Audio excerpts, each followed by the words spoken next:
இயேசுவில் எனது அன்பிற்குரியவர்களே, இன்று குருத்து ஞாயிறு.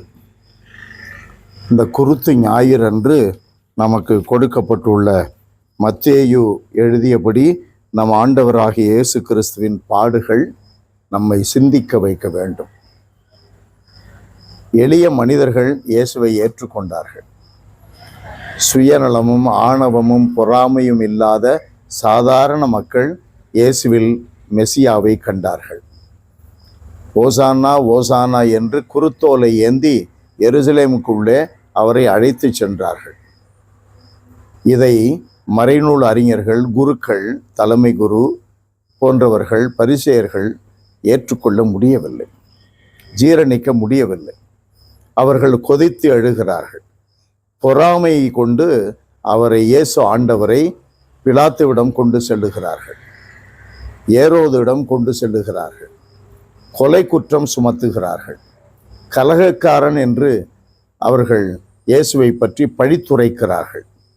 மக்கள் மத்தியில் அவர் சாவுக்குரியவன் என்று எல்லாரும் கத்தும்படியாக, கூவும்படியாக தூண்டிவிடுகிறார்கள். இயேசு நமக்காக இறக்கிறார். இவைகள் எல்லாம் முன்பாகவே அறிந்திருந்த இயேசு அதை தானாகவே முன்வந்து பாடுகளை ஏற்றுக்கொள்கிறார், சிலுவை சாவை ஏற்றுக்கொள்கிறார். இயேசுவில் நம்பிக்கை உள்ளவர்களுக்கு இந்த குருத்து ஞாயிறு கற்பிக்க வேண்டிய பாடம் என்ன? இயேசுவை பின்பற்றினால் நமக்கு துன்பங்கள் உண்டு. யோவான் 16:33. இயேசுவை பின்பற்ற வேண்டும் என்றால் நம்மையே மறுத்து, சுயநலம் மறுத்து, சிலுவையை சுமந்து கொண்டு பின்பற்ற வேண்டும். லூக்கா நற்செய்தி 9:22-23. அன்பானவர்களே, இயேசுவை பின்பற்றி நாம் பயணிக்க வேண்டுமென்றால் இடுக்கான பாதை வழியே நுழைய பாடுபட வேண்டும், வருந்தி முயல வேண்டும். லூக்கா 13:24.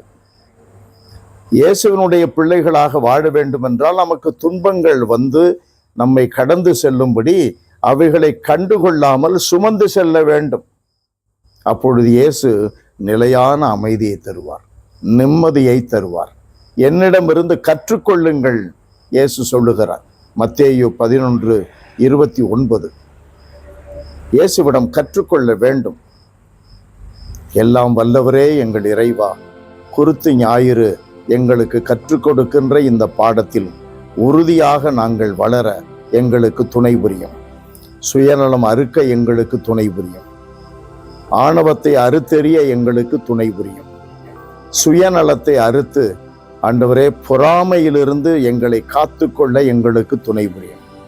அனைத்திலும் நாங்கள் எளிமையாய், யதார்த்தமாய், மிகுந்த இறை நம்பிக்கை கொண்டு வாழ தூய ஆவியினால் எங்களை வழிநடத்தும்.